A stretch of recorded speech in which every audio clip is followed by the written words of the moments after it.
여러분 안녕하십니까. 경제현장 오늘 고광철입니다. 오늘의 주요 뉴스 전해드리겠습니다. 반도체와 자동차 수출 호조 등에 힘입어 지난해 11월 경상수지 흑자가 122억 4천만 달러를 기록했습니다.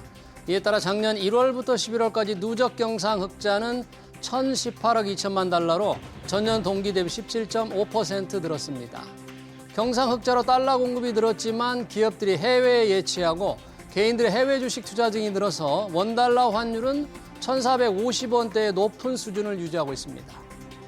정부는 올해 경제 성장률 전망치를 2%로 높였습니다. 정부는 내수 심리가 개선되고 정책 효과 등에 힘입어 소비 증가세가 확대돼 작년 1%보다 높은 2% 성장을 달성할 것으로 예상했습니다.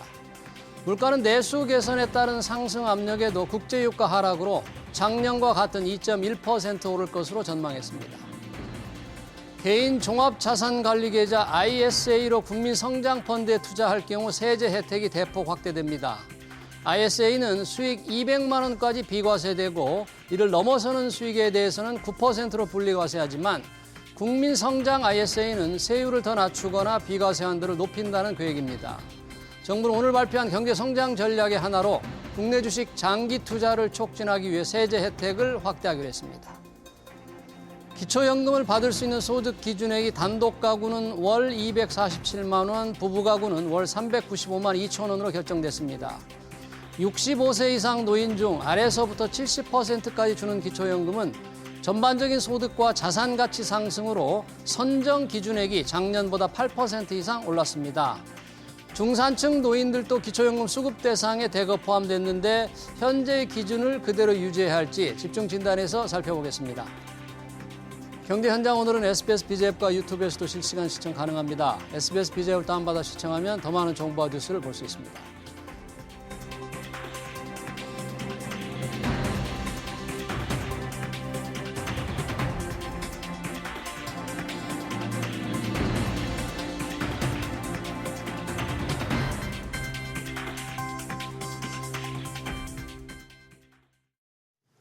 네, 월소득 460만 원을 받는 노인도 기초연금을 받을 수 있게 된 겁니다. 기초연금은 가난한 노인을 돕는 복지제도인데 어떻게 소득이 그렇게 높은 노인에게까지 세금을 쏟는지 의문인데요. 460만 원은 다른 소득이나 재산이 전혀 없는 이론적인 숫자이긴 하지만 여튼 기초연금을 받는 선정 기준액이 대폭 올랐습니다.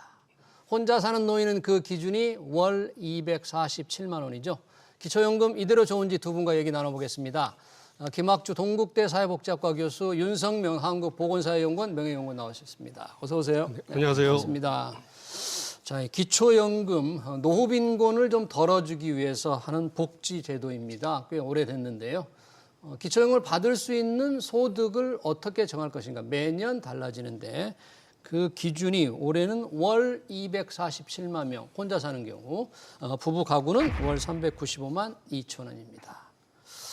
네, 윤석명 위원님, 이 기초연금 우선 이게 누구를 대상으로 어떻게 지급이 되는 겁니까? 일단 기초연금은 우리가 국민연금이라는 제도도 있지 않습니까? 국민연금 있죠. 국민연금은 자기가 근로기간 동안 최소 10년 이상을 보험료를 내야 권리로서 받을 수 있는 제도인데 예. 기초연금은 대한민국 국민으로 태어나서 예. 65세 이상 노인이 되셨을 때 네. 전체 지금 우리가 65세 이상 노인이 1,000만 명이 넘어가거든요. 1,000만 명이 넘죠. 네, 그분들 중에서 소득 하위 그러니까 소득이 높은 상위 30%를 제한 네. 70%에 해당되는 노인분들한테 네. 지급을 합니다. 네. 그러니까 70%인데 이제 이게 신고 위주로 하다 보니까 신고. 네. 본인들이 해당 이렇게 네. 관공서나 이런 데서 신고를 해서 내 자격이 되는지 이렇게 검토를 한 후에 받을 수 있거든요. 그러다 보니까 법상으로는 70%에게 지급하도록 되어 있지만 예. 2024년 기준은 66% 정도에게 지급하고 있어서 네. 한 4%포인트 정도는 좀 적게 지급하는 부분이 있습니다. 그러니까 받을 수 있는 분 4%가 못 받고 있다 그런 뜻도 돼요? 네. 그러니까 왜 그러냐면 이게 행정당국에서 어르신이 이렇게 기초연금 대상자입니다. 통보하는 게 아니라 예. 자기가 신고를 해서 자기가 그 자격을 갖췄는지를 평가해서 그 자격을 갖춰야 됩니다. 네. 그러다 보니까 이제 이게 복잡한데 뭐냐면 그냥 노인분들에 대해서는 아까 우리 앵커님도 말씀하셨지만 네. 선정 기준액이라는 게 있어요. 선정 기준에. 네. 예. 그러니까 65세 이상 노인분들 중에서 70%를 골라내는 거죠. 네. 골라냄에 있어서 이분들한테는 뭐 재산소득도 있을 거고 네. 금융소득도 있을 거고 근로소득도 있을 거 아니겠습니까? 네. 그런데 여기에 공제가 들어가요. 공제. 공제. 그러니까 김학주 교수님도 말씀하셔야 되니까 제가 간단하게 말씀을 드리면 아니 그러면 김학주 교수님께 뭐 길 드기로 하고 네. 제가 하나 더 잠깐만 우리 윤석명 의원께 여쭤본다면 지금 월 247만 원, 네. 부부 가구 395만 2천 원이잖아요. 네네. 이게 작년보다 8%나 늘었어요? 이게 저 왜 이렇게 많이 늘었어요? 19만 원 짧고? 8.3%가 올랐어요. 왜 이렇게 많이 늘었어요? 그러니까 두 가지 요인이 있겠는데 일단은 신규로 65세로 진입하는 배움 세대들 있지 않습니까? 예. 55년부터 63년 사이에 태어난 예. 뭐 아직 63년생은 진입이 안 됐지만 이 세대들은 대한민국에서 가장 고속 경제 경제 성장이 높을 때 또 대한민국에서 어떤 세대별로 봤을 때 자산 형성에 가장 유리한 어떤 그런 연령층이거든요. 분들이, 예. 이분들이 이제 계속 65세로 예, 진입을 하다 들어가니까. 보니까 네네. 그러다 보니까 이제 이 70%를 맞추려다 보니까 그러네요. 대상자들이 굉장히 빠르게 늘어나고 있는 거예요. 네, 알겠습니다. 지금 이제 기초연금을 지급하는 그 기준 산정 기준에 그게 아까 이제 월 247만 원 부부 가구 395만 원인데 이게 이제 뭐 재산이나 또는 다른 소득을 뭐 공제하고 정한다는데 이게 신고하는 거니까 조금 복잡할 것 같은데 뭐를 어떻게 공제하고 어떻게 정하는 거예요, 이게? 네, 앞에 이제 박사님이 많은 내용을 설명하셔 주셨는데 예. 소득 인정액이라는 게 있습니다. 예. 그 소득 인정액은 두 가지를 합쳐서 계산합니다. 예. 첫 번째는 실제 소득, 그러니까 뭐 근로소득이라든지 연금소득이라든지 이자소득이라든지 이런 것들을 가지고 우리가 소득 평가액을 만듭니다. 예. 또 하나는 재산을 소득으로 또 환산을 합니다. 재산을?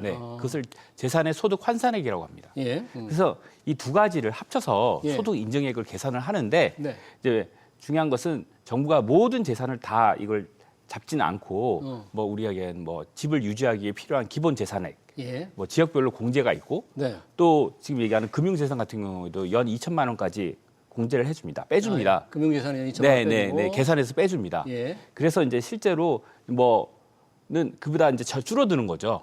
네, 네. 그래서 그렇군요. 네, 여러 가지 공제가 좀 많이 있기 때문에. 네, 공제가 많이 있습니다. 제가 그걸 좀 더 구체적으로 예. 말씀드릴까요? 오늘은 저희가 의견이 비슷할 것 같아서 보완적으로 설명을 좀 드리겠습니다. 이게 뭐냐면 지금 아까 우리 앵커님 말씀하신 단독가구 기준으로 월 247만 원이라는 게 예. 순수 재산을 얻고 순수 근로만 할 경우에는 최대 468만 원의 근로소득이 있어도 기초연금을 받을 수가 있습니다. 그러니까 아까 460만 원 돼도 네, 받는다. 네. 이거 네. 놀라운 숫자인데. 네, 그러니까 놀랍죠. 네, 어떻게- 청년층들이 보면 이거 우리 뭐야 이거 이게. 뭐야 이거 세운 거 같고 예. 어르신들한테만 이거 혜택 다 드리는 거 아니야 이런 불만이 나올 세대 텐데 갈등, 세대 갈등 안 그래도 걱정됩니다. 작년 3월 20일 국민연금 개정을 갖다가 네. 미래 세대 청년 세대를 더 힘들게 했다 그래서 네. 청년층들이 굉장히 분노감이 들끓었는데 국민연금 그래도 자기가 낸 보험료나 받지. 네, 이건 기초연금 세금으로 다 세금으로 주는데. 그러니까 경제활동 인구들이 다 허리띠 졸라매야 네. 될 거 아닙니까? 그래서 네. 제가 설명을 요건 좀 자세히 드릴 필요가 있을 것 같은데 그래요? 네. 이제 우리가 액티브 에이징이라 그래갖고 예. 활기찬 노후 관점에서 사회복지 혜택만 받을 게 아니라 근로소득을 좀 얻어서 네. 경제활동을 해서 나라 재정에만 의지하지 말고 본인이 노력해서 자조 노력으로 네. 좀 소득도 확보하세요. 그런 관점에서 노인의 어떤 근로유인 제공 차원에서 노인들 같은 경우는 근로소득을 2020년 기준으로 116만 원을 공제를 해줍니다. 아, 근로소득을 근데 일을 이게- 더 하도록 하기 위해서 이렇게 빼준다 네, 이거죠. 근데 이게 끝이 아니에요. 네. 이 116만 원을 공제한 한 뒤에 다음에. 남은 소득이 100만 원이라 그러면 네. 거기서 30만 원 또 빼줍니다. 또 빼주고. 네. 아, 그래요. 그러다 보니까 거기서 이제 굉장히 많은 실제 액수보다는 네. 많은 게 들어가고 그다음에 자산 공제라는 게 뭐냐면 네. 네. 대도시에서는 주택을 1억 3,500만 원까지 예. 빼주고 중소도시에서는 8,500만 원, 예. 농어촌 지역에서는 7,250만 원까지 빼줍니다. 예. 거기다 아까 김학주 교수님 말씀하신 것처럼 금융소득을 또 2천만 원을 빼줘요. 그러다 보니까 실제로는 뭐 우리가 봤을 때 공제가 굉장히 많네요. 247만 원이라 그러지만 예. 실제 단독가구 기준으로는 독거노인 기준은 368만 원. 네. 놀라지 마십시오. 예.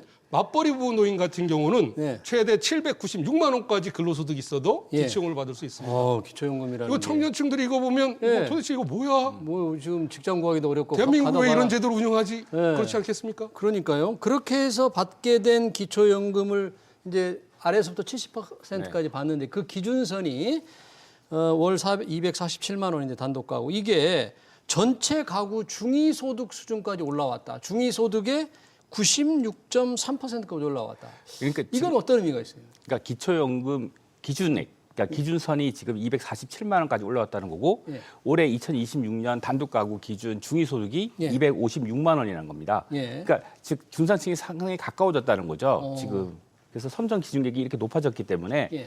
제도가 처음 도입되었을 때 2014년에 비하면은 훨씬 대상이 넓어졌고 어. 그로 인해 가지고 이 성격도 원래는 이 연금 사각지대 예.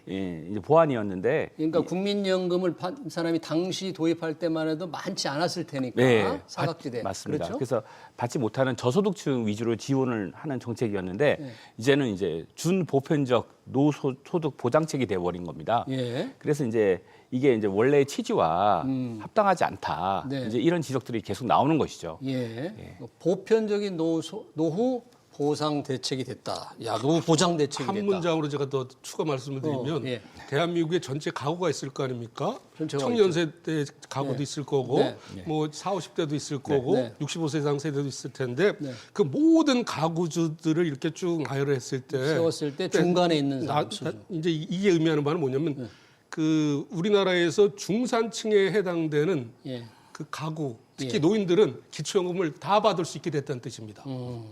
이 중산층. 그러니까 가난한 노인들에 대한 네. 복지제도 취지는 이미 사라졌다. 그 어긋난다. 그렇다고 봐야 되겠네요. 예, 그러면서 이제 나중에 이거 저희 바람직한 개편 방향에 예, 대해서 예, 말씀드리겠지만 예. 이렇게 있잖아 25조 네. 이상 돈을 들이면서도 26조 우리나라가 OECD 회원국 중에서 또 노인 빈곤율은 최고라 그러면서 예. 선거 때마다 리어카 끌면서 폐지 주문 노인들을 보여주고 있지 않습니까? 네. 그럼 이거 영어로 something wrong 뭔가 문제가 잘못돼도 굉장히 잘못된 거 아니겠어요? 예. 그러면 이 기초연금 제도가 처음 생긴 게 노무현 정부 때 생겨서 박근혜 정부에서 확대됐다는데 역사가 어떻게 언제 확대되고 얼마씩 이렇게 늘어온 거예요? 명칭이 이제 변경이 좀 있었는데요. 네. 그래서 최근에 이제 지금 저희가 얘기하는 이제 기초연금 제도라고 기초연금. 표현하는 거는 이제 2014년도에 도입이 됐고요. 네. 그때 이제는 20만 원 최대였습니다. 아, 지급액이. 박근혜 정부 때? 네. 예. 근데 그 이후로 이제 저소득층부터 단계적으로 이제 이게 올라가서 지급액이 올라가서 25만 원, 30만 원으로 계속 올랐습니다. 그리고 네. 이제 최근에는 물가 인상분이 또 반영이 되어서 또 이제 최대 지급액이 30만 원을 넘어섰고요. 네. 그 매년 이제 조금씩 계속 오르고 있는데 예. 이제는 이제 우리가 얘기하는 노인 빈곤 완화라는 목표가 아니라 이제는 네. 이제 아까 제도 얘기했다시피 이제 보편적인 그 노소득 같은 느낌으로 지금 와닿는 거죠. 그리고 네. 지금 앞에 그 박사님이 언급하셨지만 지금 소득 인정액에 있어서 네. 그 재산과 소득이 이제 우리가 환산해서 인정이 되는데 특히 이제 소득 기준이 매우 이제 좀 굉장히 폭이 넓다, 융통성이 넓다 이런 부분들이 지적이 많이 되어 왔던 것이죠. 예. 노후 빈곤을 완화하기 위해서 한 건데 당시 도입할 때만 해도 잠깐 아까 언급을 해주셨지만 국민연금 받는 분들이 이렇게 많지 않았을 텐데 이제 65세 되더라도 국민연금을 받는 분들이 점점 늘어나잖아요. 그러니까 나름의 국민연금 그리고 받는 수령액도 조금씩 올라가면서 노후 보장이 조금씩 두터워지고 있는데 이 기초연금마저 이렇게 계속 대상이 늘어난다 그러면 참 문제될 것 같은데 현재 이재명 정부는 이걸 어떻게 하겠다는 구상입니까? 그러니까 이게 기초연금이 굉장히 골칫덩어리가 이미 됐지 않습니까? 예. 저 처음에 이 제도를 도입할 때 제가 가장 앞장서서 반대를 했습니다. 아, 이걸 이 도입할 제도 때? 도입하면 예. 노인 인구들이 굉장히 늘어나면서 선거에서 이기기 위해서 노인 표를 얻기 위해서 계속 액수를 올릴 수밖에 없을 거다. 그게 정치 경제학 측면에서 그럴 수밖에 없다. 그래서 네. 저 굉장히 반대를 많이 했었습니다. 예. 근데 저 박근혜 정부 때 20만 원으로 기초연금이 도입됐고요. 네. 2014년에 네. 그다음에 문재인 정부 때 이게 30만 원으로 올랐습니다. 30만 원 오르고. 윤석열 정부에서도 40만 원을 올리겠다 공약을 했는데 네. 막상 보니까 이게 감당이 안 되지 않습니까? 네. 그래서 윤석열 정부는 다 임기를 못했지만 출구 전략으로 어떻게 얘기를 했냐면 예. 5년 뒤에 40만 원을 이렇게 맞춰주겠다.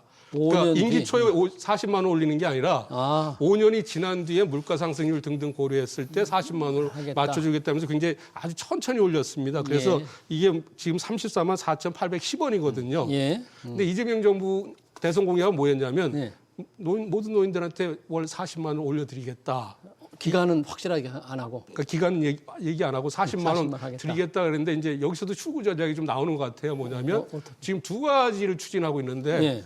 하나는 모든 노인 기초연금 받는 분들이 저 65세 이상 노인들의 70% 정도지 않습니까? 예, 70%. 그 모든 분들한테 40만 원 올려드리는 게 아니라 기초연금을 받는 노인 중에서 좀 취약한 노인들 중심으로 40만 원까지 올려주겠다. 아, 취약한 조금 선별적으로 차등 이게 선별 지원을 하겠다 그런 예, 얘기네요. 요거는 좋은데 다른 쪽에 좀 안 좋은 게 또 있습니다. 뭐예요? 뭐냐면 이제 기초연금도 우리가 가정 경제를 운영할 때 네. 혼자 사는 분 두 분이 살 때는 기본 코스트 비용이 들어가다 보니까 그렇죠. 두 분이 살 때는 뭐 어떤 두 사람이 추가되는 만큼 비용이 올라가지는 않지 않습니까? 그렇죠. 1점 몇 배 네, 이런 네. 식으로 되는 거죠. 그러다 보니까 부부 두 분이 기초연금을 동시에 받을 때 노인 네. 두 분이 지금은 한 사람 한 사람이 받는 두 개를 합친 거에 20%를 빼고 지급을 하고 있습니다. 감액을 하고. 근데 이제 그걸 이재명 정부에서는 어. 감액 안 하고 다 1대1로 해서 두 배를 주겠다. 다 이런 주겠다. 걸 추진을 하고 있거든요. 그래서 저 같은 사람 입장에서 볼 때는 이건 좀 문제가 있지 않나. 아, 그렇게 그러네요. 생각합니다. 그런 부분 선별적으로 40만 원 한 가지 방안 그리고 부부 감액을 없애겠다는 네. 두 가지가 조금 방향이 다른 두 가지 정책을 네. 구성하고 있는데 왜 국민연금 말고 공무원연금도 있고 네네. 그 사학연금도 있고 군인연금도 있잖아요. 이걸 받으면 이 기초연금 못 받는다면서요? 그런가요? 네. 지역연금 수급자는 원칙적으로 기초연금 대상에서 왜 제외되고 그럴까요, 있고요. 이거는? 이제 앞에서 이제 저도 잠깐 언급했지만 기초연금 도입 당시에 정부의 논리가 국민연금 사각지대 보완이었습니다. 그래서 연금이 없는 노인을 우선 보호해야 한다는 것이었습니다. 그래서 지역연금 같은 경우에는 이미 이제 연금을 받고 있기 때문에 이제 기초연금에서 배제했던 것이죠. 네. 그래서 기초연금 관련해서 이제 크게 두 가지 논쟁이 있는데 예. 하나는 선정 기준액이 이제 중위소득으로 근접하면서 예. 이 정도 소득에도 꼭 지급해야 되느냐 하는 이 논쟁이 있고 네. 또 하나는 지금 직역연금 수급자를 왜 배제하느냐 이렇게 준보편적인 예. 혜택인데 노인 혜택인데 왜 직역연금 가입자만 배제하느냐 뭐 이런 논쟁이 또 있는 겁니다. 그래서 네. 네네. 그래서 이제 특수직역연금을 받는 분이 완전히 배제돼 있는데 네. 그런 특수직역연금도 좀 금액이 적게 받는 분도 있을 것 같은데 그렇죠. 그렇지 않을까요? 네, 그런 월 분은 100만 원도 안 되는 분도 네, 있죠. 그런 분들은 굉장히 네. 억울하게 생각할 것 같아요. 그래서 결국은 이제 기초연금이 원래의 취지로 돌아갈 필요가 있다는 것이죠. 이제 우리가 얘기하는 이제 그 저소득, 예. 이 자충 노인들을 보호하기 위한 원래의 취지로 돌아갈 필요가 있다. 사각지대 보완으로 돌아갈 필요가 있다. 예. 이렇게 이제 판단이 됩니다. 제가 관여했으니까 조금 더 말씀드릴 네. 수 있을까요?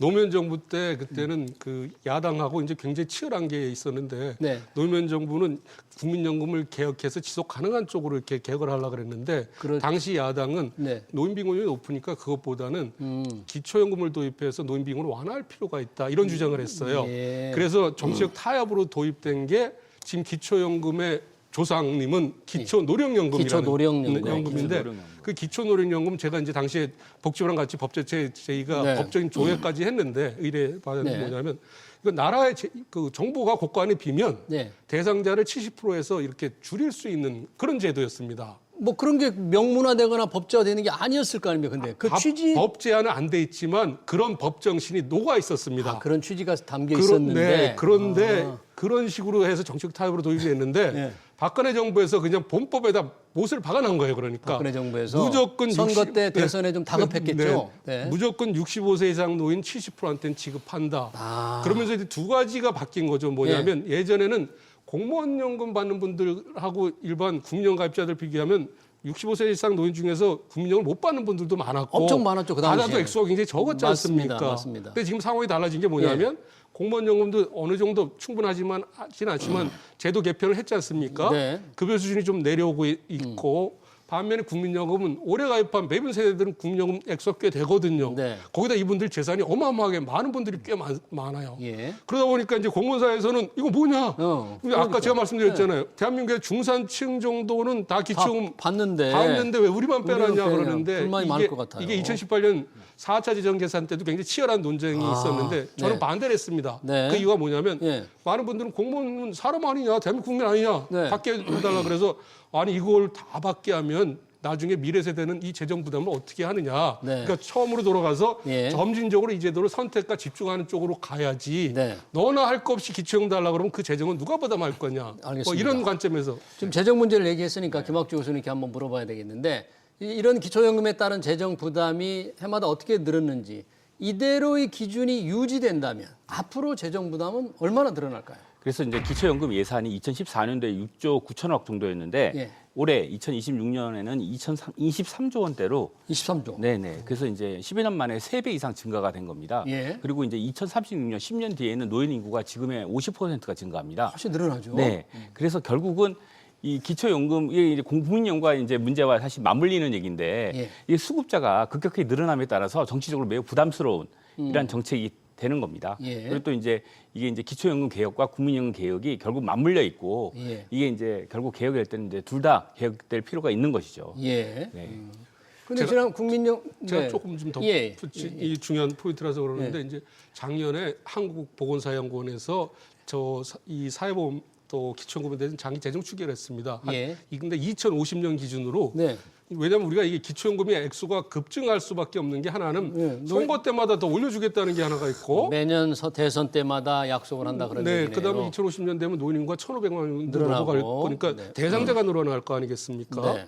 지금 아까 김학주 교수님 뭐 24조, 뭐 26조 말씀하셨는데 네. 2050년이면 많이 남아 있는 것 같아도 24년밖에 안 남아 있지 않습니까? 네. 그때 되면 연간 지출액이 60조가 넘어갑니다. 기초연금으로. 네, 근데 이게 끝이 아니고 2050년. 네, 2050년이요. 네. 2050년에 60조. 네, 60조가 넘어갑니다. 근데 이게 끝이 아니고 예. 또 기초연금은 또 이렇게 복지를 하신 분들이 요구를 해갖고 5년 지금 물가 상승률만 올리도록 돼 있는데 예. 5년마다 재평가를 해서 예. 국민연금 가입자 평균 소득의 일정 비율 11% 정도를 지급하도록 또 이 법이 명문화돼 있습니다.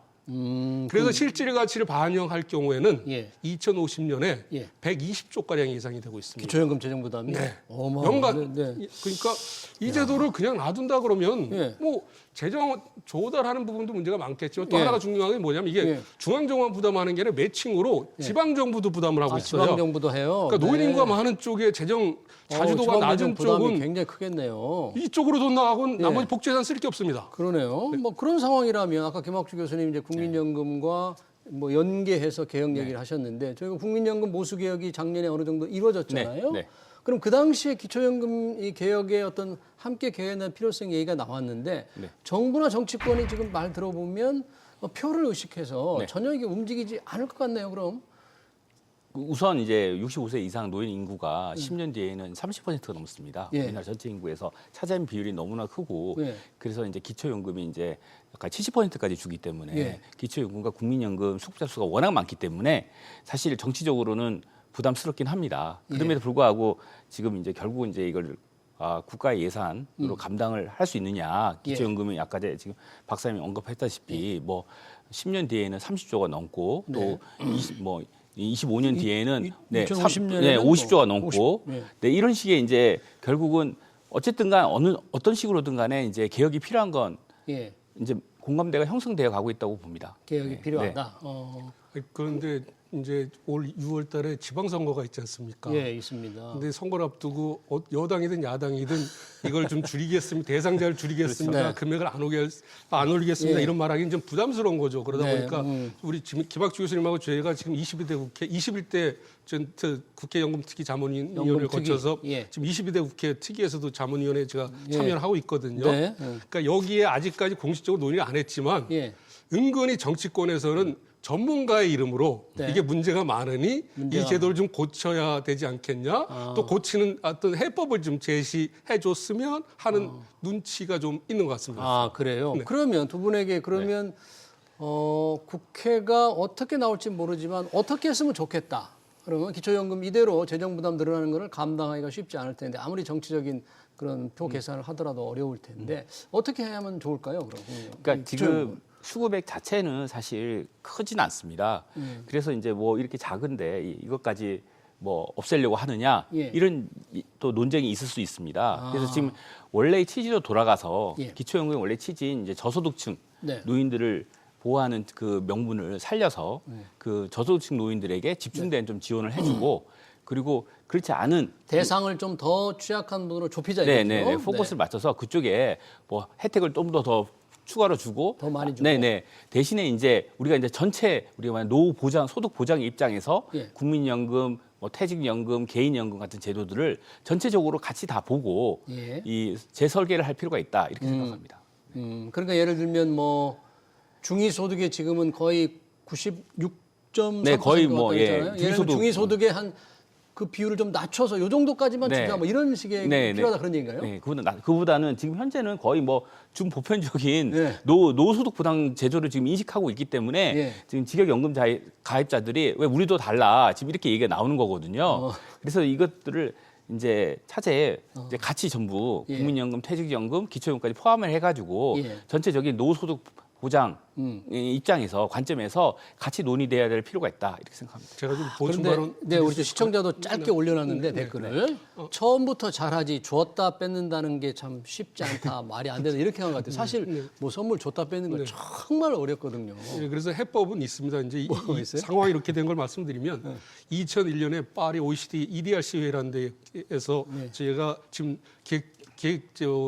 예산처 장관 후보자인 이혜원 박사랑 같이 OECD 가서 그 문제가 요즘 논란이 많은 이해운 네네, 후보자. 그때 2001년에 한국경제검토보고서에 이 내용이 있었어요. 그래요? 그때는 뭐였냐면 대한민국의 노인들이 굉장히 빨리 늘어날 텐데 노후 준비가 안 돼 있으니 점증하는 정책 압력으로부터 대처를 하려고 그러면 지금 기초연금을 도입해야 된다. 세금 걷어서 지금 하는 기초연금을 도입을 하는데 모든 노인한테 세금 걷어서 근로자 평균 임금의 20%를 지급해야 된다. 이런 공고안이 있었어요. 그래서 당시 이현 박사는 건강보험 쪽이지만 제가 연금으로 가서 거기 사투를 벌였습니다. 네. 이렇게 이런 제도 도입하면 대한민국 망한다. 큰일 난다. 이게. 그런데 결국 이게 들어갔어요. 공고안으로. 그걸 네. 이제 저 총선이나 대선에서 야당이 받은 거죠. 예. 그런데 제가 끼어든 이유는 뭐냐면 그랬던 OECD가 2010년 이후부터는 대한민국의 기초연금은 투입 비용 대비 노인 비용 완화 효과가 너무나 적기 때문에 고쳐야 된다. 고쳐야 벌써 된다. 15년 동안 공고를 했는데 정치권에서 받아들이지 않고 있고 않았다. 네. 그 내용은 뭐냐면 아까 김학수 교수님 네. 말씀드렸지만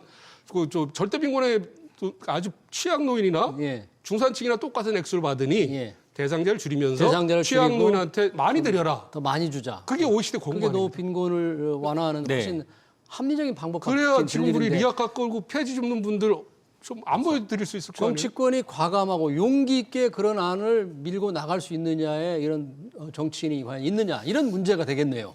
그럼요. 투표를 앞두고 선거가 중요한 게 있으니까 국민연금 특위에서 조금 진전이 있어요. 그런 내용이 그러면 그런 얘기가 좀 아직까지는 이제 논의의 중심은 연금 특위에서는 저도 참여하고 있지만 주로 국민연금 관련 논의고요. 네. 하지만은 이제 그래서 지금은 포커스가 이제 주로 구조개혁에 관련해서 논의가 이루어지고 있고 뭐 미적립 부채라든지 아니면 자동 조성 장치의 도입이라든지 이런 것이 이제 의제로 다뤄지고 있습니다. 그래서 기초연금은 중요성에 대한 개혁의 중요성에 대한 공감대는 있다고 보고요. 하지만 그 본격적인 수치 개편 논의까지 아직 진전되지 못했다. 네. 하지만 어쨌든 지금으로서는 뭔가 변화가 필요하다.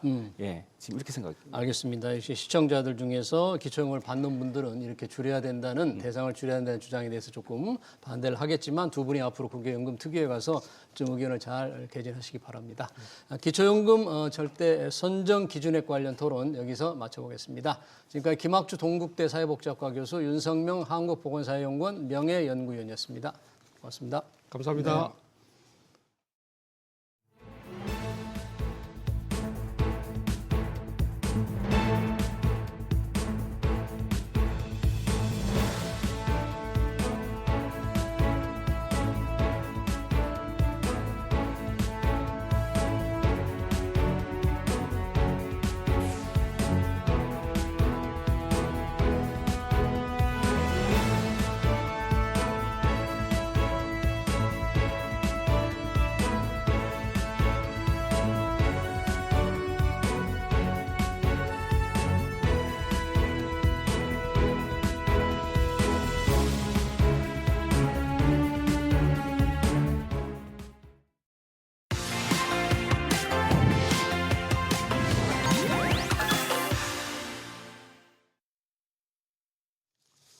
네, 캐나다 북동부 그리고 북극해에 접한 세계에서 가장 큰 섬 그린란드입니다. 트럼프 미 대통령이 베네수엘라 군사작전에 이어 그린란드 병합 의지를 노골적으로 드러내고 있습니다. 그린란드 주민들에게 최대 10만 달러를 주는 방안을 검토한다는 그런 보도까지 나왔죠.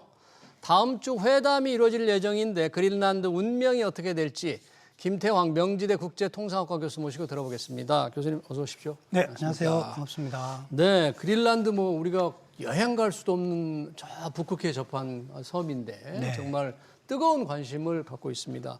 여긴 주민이 사는 줄도 잘 몰랐는데 꽤 살더군요. 그린란드 지금 덴마크령이다. 그런데 이게 지금 정치, 어떤 외교, 국방, 어떤 위치가 어떻게 되는 겁니까, 지위가? 이게 17세기부터 덴마크령으로 덴마크령, 있었던 예. 지역이고요. 네. 면적이 굉장히 넓습니다. 예. 한반도의 10배 가까이 되는 큰 면적인데 비해서 인구는 5만 6, 7천 명, 5만 6천 명. 6, 7천 명 정도니까 예. 인구 밀도가 매우 낮죠. 예. 그러다가 2차 대전 중에 네. 독일 나치군이 이 그린란드를 이용해서 서방 국가, 특히 미국 쪽으로 공격할 기미가 있다고 해서 여기에 미국에 있는 그 네덜란드 대사가 이 방위 협정의 내용을 서명을 하게 됩니다. 본국 모르게 연락이 안 되어서. 예. 근데 그게 근거가 돼서 51년에 덴마크와 미국 간에 방위 협정이 맺어지게 되고요. 예. 그러면서 2000년대, 2009년에 이제 네. 자치령 개정이 되면서 1979년에 자치령이 내려져서 이제는 자치령이 되어 있습니다. 말씀하신 것처럼 국방 외교를 제외하고서는 예. 입법권, 경찰권, 사법권을 자치 정부에서 구성을 하고 행사하고 있습니다. 국방 외교는 덴마크가 덴마크에서 갖고 있고 하고, 예, 나머지는 자치 정부가 예, 가지고 총리도 그렇죠. 따로 있고 그렇죠. 예. 장관도 따로 있고요. 장관도 따로 있고요. 예. 네. 그 5만 7천 명 되니까 장관 하긴 어려울 수도 있지만 쉬울 수도 있을 것 같습니다. 근데 트럼프 대통령이 사실 지금 그린란드를 병합하겠다. 뭐 사실 지금만이 아니고 일기 때도 한때가 얘기가 있었는데 이번에 이제 베네수엘라를 아주 군사 작전으로 대통령을 체포해 버리니까 그린란드도 야 이게 이제 군사적으로 좀 뭘 할 수 있을까 하겠네 이런 생각도 들거든요. 왜 트럼프 대통령이 이렇게 그린란드에 이렇게 매는 거죠? 예, 이거는 1940년대에도 미국이 1억 달러를 제시를 해서 매입을 하겠다고 제의한 적도 있고요. 그때 1억 덴마크에서 이제 거절을 했었는데 예. 20년대도 트럼프 대통령이 이 그린란드를 매입을 하겠다고 했었는 것은 몇 가지가 있는데 네. 간략하게만 보면 중국이 히토류 무기화를 하고 있으니 그렇죠, 히토류. 여기에 알려진 바로는 히토류 매장량이 중국 세계 1위인 매장량 1위인 중국의 거의 한 85에서 90% 가까이 된다고 그래요. 히토리 매장량 매장량이 아직 뭐 정확하게 확인된 건 네. 아닙니다만 네. 그 정도 된다고 그러고 거기에 네. 미국이 핵심 광물로 관리하는 핵심 광물 자원이 네. 한 50여 개가 있는데 네. 그중에서 40개 이상이 여기에 매장량이 있다는 겁니다. 아. 그러니 지금 우리 첨단 산업 패권 경쟁에 있어서 그렇죠. 중국 의존도를 낮추고 글로벌 공급망을 재편하자는 것이 핵심 광물 원자재 확보잖아요. 근데 거기에 핵심 광물들이 여기에 있으니까 미국으로서는 중국의 발목 잡히는 것을 벗어날 수 있는 그러니까요. 그런 자원 측면에서 중요한 부분이 있고요. 예. 두 번째로는 거기가 진행자께서 말씀하신 네. 것처럼 캐나다 북쪽에 있고 예. 아이슬란드 북서쪽에 있다 보니까 예. 중국보다는 러시아의 미사일 공격 이런 거에 대해서 탐지할 수 있는 좋은 위치가 좋은 됩니다. 위치. 네. 네, 네. 네. 51년 이후부터 예. 여기 지금도 그린란드에 미군 기지가 있습니다. 북쪽에. 지금요? 예. 오. 그런 지정학적인 그런 이유가 또 하나가 있고 지금의 또 북극 항로 개척에 굉장히 민감한 이슈이지 않습니까? 그렇죠. 그래서 거기는 뭐 북극 자원 개발도 있고 항로 개척에 따라서 물류 비용도 달라지게 되고 또 빙하가 많이 녹게 되면서 항로 개척의 실현성도 높아지게 되고 예. 그럼 북극 항로 개척에 여긴 요충지인 겁니다. 예. 그럼 서로가 유럽 국가들도 그렇고 러시아, 심지어 중국, 한국, 일본, 예. 미국이 다 거기에 갖고 그러니까요. 싶어하는 그 부분이 있죠. 예. 탐을 내는 부분입니다. 그러니까요. 듣고 보니까 히토류, 북극 항로 운항, 그리고 국가 외교, 국방, 보안, 안보 차원에서 엄청나게 중요한 이제 섬인데. 네, 네. 근데 히토류 같은 경우는 그쪽에 아무리 매장량이 많다고 해도 정말 혹독한 추위, 그리고 실제 개발하는데 쉽지 않을 것 같은데 그게 현실성이 있을까요? 그렇죠. 거기는 대부분의 지역이 이제 얼음으로 덮여 네. 있기 때문에 현재로서는 사람 살기는 어렵지만 네. 이 자원 매장된 것을 개발하는 기술 또한 발전하고 있거든요. 그러니 장래를 내다보고서 심지어는 이를테면 만약에 네. 미국이 그린란드의 히토류 개발의 주도권을 가지게 된다는 결정만으로도 중국의 히토류 압박에 대해서 상당히 유연해질 수 있는 그런 계기가 될 수 있는 거죠. 예. 그리고 또한 더 나아가서 다음 주에 이제 좀 장관 회의가 있다, 국무장관하고 외교장관 회의가 있다고 그랬는데 네. 여기서 만약에 우리 그린란드가 좀 주도적으로 해서 덴마크와 미국과 예. 그린란드가 3자 간의 공동 자원 개발 컨소시엄을 구성을 한다든지 이런 네. 계획들을 하고 거의 그린란드의 자치권을 높여가면서 네. 또 미국이 이렇게 야욕적으로 점령하고자 하는 것을 좀 완화시키는 예. 뭔가의 안이 나온다면은 예. 상당히 획기적인 그러한 협상이 될 수도 있겠다는 예상이 듭니다. 지금 아까 다음 주에 이제 회의를 한다 그랬잖아요. 네네. 회의는 미국하고 덴마크만 하는 게 아니라 그린란드도 함께 하는 거잖아요. 세 삼자가 장관 회의를 합니다. 예. 하게 되는데 뭐 처음 첫 대면 회의를 하는 건 셈인데 네. 그런 자리에서 뭔가 이렇게 협상이랄까 회의가 뭔가 큰 진전을 이루어지는 좀 쉽지. 예, 이거는 연초에 예. 올 초에 1월 7일인가요? 예. 6일인가 이때 트럼프 대통령이 예. 그린란드에 대해서 군사적 행위를 배제하지 않는다라는 발언을 하고 예. 국무부에서도 그 얘기가 나왔어요. 예. 그러다 보니 이 얘기가 이게 자칫하다가는 베네수엘라처럼 미국이 그린란드를 점령할 수도 있다는 건가 이런 얘기가 나오니까 그린란드의 외무 장관이 미국의 국무장관에게 요청을 한 겁니다. 회담을 해서 대화를 해보자. 이건 우리는 반대다. 반대다. 예, 우리는 덴마크로부터도 독립을 하려고 하는데 심지어 미국에 우리가 병합되도록 네. 하기를 원할 것 같으냐. 네. 80% 이상이 반대를 하고 있습니다. 아, 그래요? 거의 주민들의. 네. 그런 게서 이제 논의를 시작되니까 이제 너무 뭐 예단할 필요는 없지만 좋은 그런 회담 결과가 나오지 않을까 기대해 봅니다. 지금 군사작전까지 배제하지 않는다. 테이블 위에 네네. 있다고 항상 했지만 사실 베네수엘라 대통령 체포도 뭐 전격적으로 이루어졌는데 베네수엘라 군사작전 하는 거와 비교해 보면 전혀 결이 다른 부분이죠. 네, 너무 네. 쉬울 것 같아요. 뭐 예. 주민도 없고 아무 별로 없잖아요. 네. 올라가- 그래서 이거는 미국도 지금 유럽 방위 조약 기획의 나토의 회원국이고 예. 덴마크도 회원국인데 만약에 군사적 작전을 하게 하면 되면 정말 회원국의 영토를 침범하는 거기 때문에 현실적으로는 가능성이 매우 낮고 거의 없다고 봐야겠죠. 실제 유럽 국가들이 지금 반대가 엄청 심한 거예요. 그렇죠. 예. 그러면 나토가 와해될 수 그러니까요. 있거든요. 회원국끼리 서로 동맹국을 그렇죠. 치는 군사적으로 거니까. 예. 지배를 하려고 하는 거니까 예. 그 얘기는 실질적으로 그게 이루어진다는 것보다는 거기에 대한 이렇게 마치 간본다고 그러나요? 이렇게 압력을 넣어서 뭔가의 돌파구를 찾아보고자 하는 예. 그런 외교적인 노력들을 기울이자라는 쪽으로 이렇게 끌고 가는 거겠죠. 그린란드 주민들은 덴마크에서부터 독립하려고 그래요? 예, 그래. 근데 거기는 좀 이중적인 측면이 있습니다. 먹고 살 것도 없는데 독립해서 어떻게? 네, 2009년에 자치정부법이라는 것을 만들어서 예. 그 덴마크로부터 이런 그린란드의 자치권이 확 넓어졌습니다. 네. 아까 말씀드린 자원관리법 관리권도 이제 그린란드가 가져가게 되고요. 예. 통화는 덴마크 통화를 크로나를 그대로 사용을 하지만 통화는? 예, 국방 외교만 제외하고는 다 자치권을 행사하는데 예.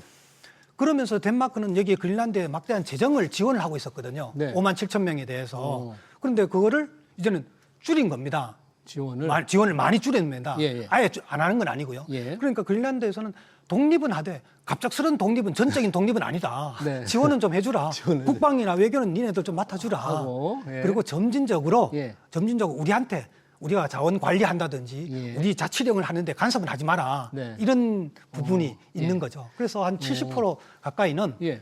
독립을 원하는데 급진적인 독립보다는 점진적인. 점진적으로. 왜냐하면 아까 제가 이 주민들에게 미국이 최대 뭐 10만 달러까지 준다는 그런 보도까지 나왔더라고요. 네네, 맞습니다. 10만 예. 달러면 뭐 1억이 넘는 돈이잖아요. 네네, 예, 예. 그렇게 많은 돈을 그린란드 주민들한테 준다고 약속을 한다면 그린란드 주민들이 덴마크 자치령보다 미국 자치령이 낫겠네 이렇게 판단을 해버릴 수도 있지 않을까. 미국 쪽에서 그것을 이간질하는 거죠. 왜냐하면 방금 말씀드렸듯이 자치령이 있다는 것은 지금 그린란드의 운명은 그린란드의 주민들이 예. 자치 투표로 결정할 수 있습니다. 투표로요? 예, 투표로 해서 우리는 미국에 병합되겠다, 예. 합병되기를 원한다라고 결정을 하면 예. 그거는 덴마크가 존중해 줄 수밖에 없는 상황입니다.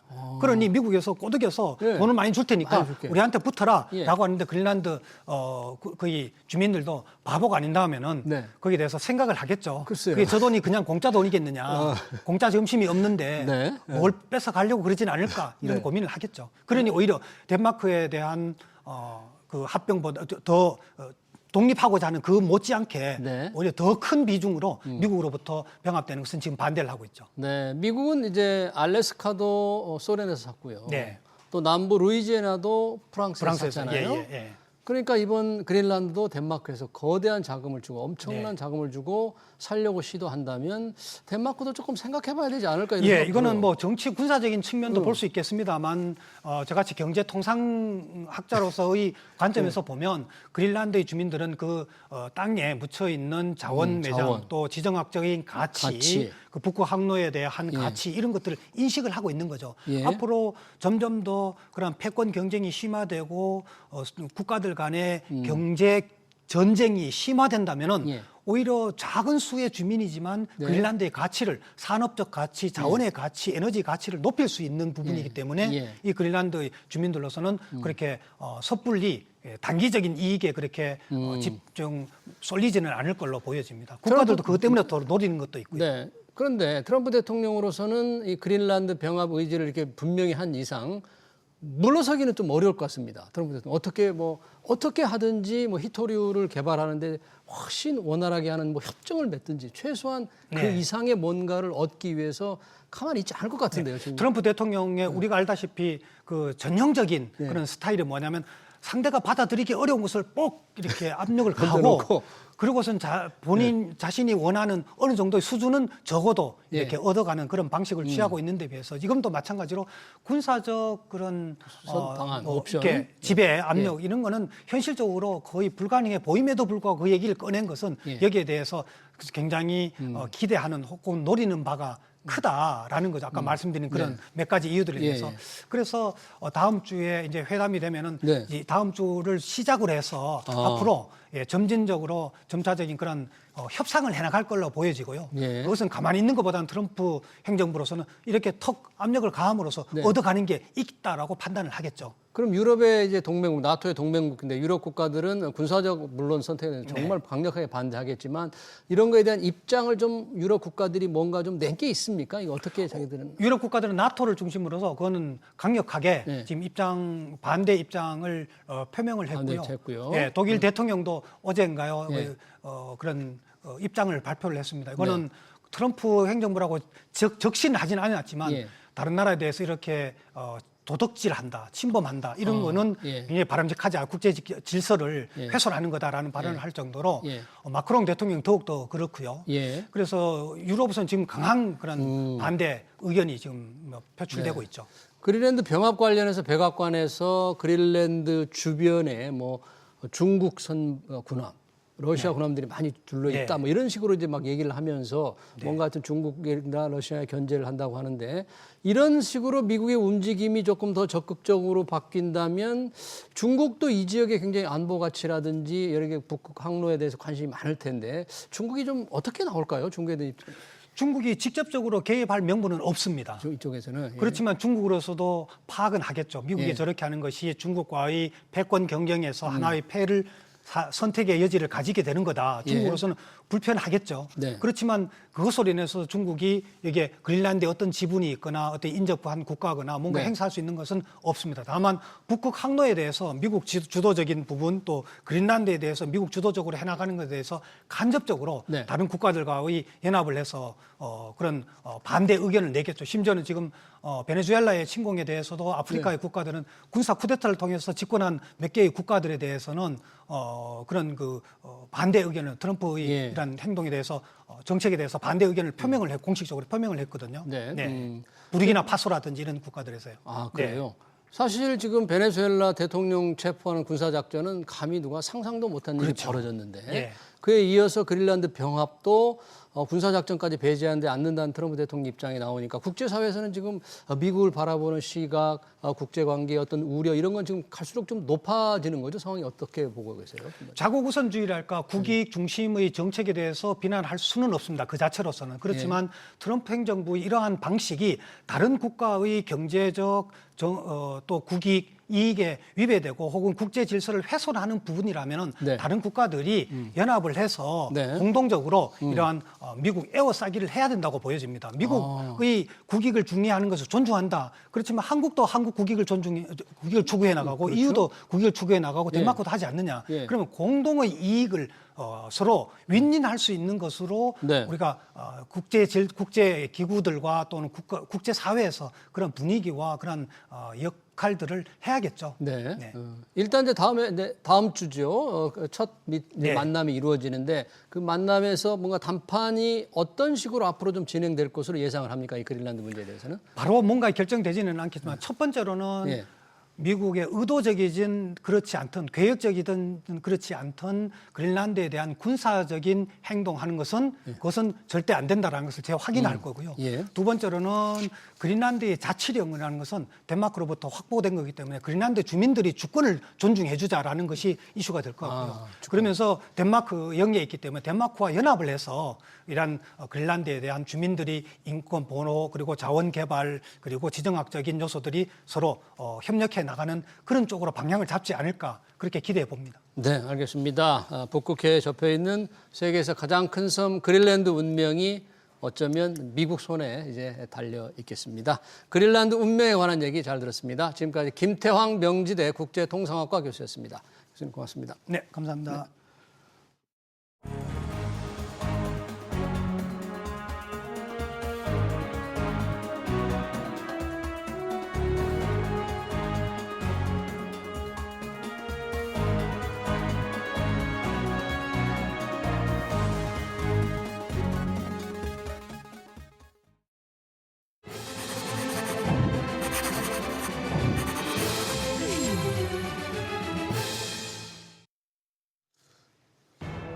기초연금이 재정에 큰 부담을 주고 있습니다. 65세 이상 노인 중 아래서부터 70%에게 월 34만 원을 주는 게 기초연금이죠.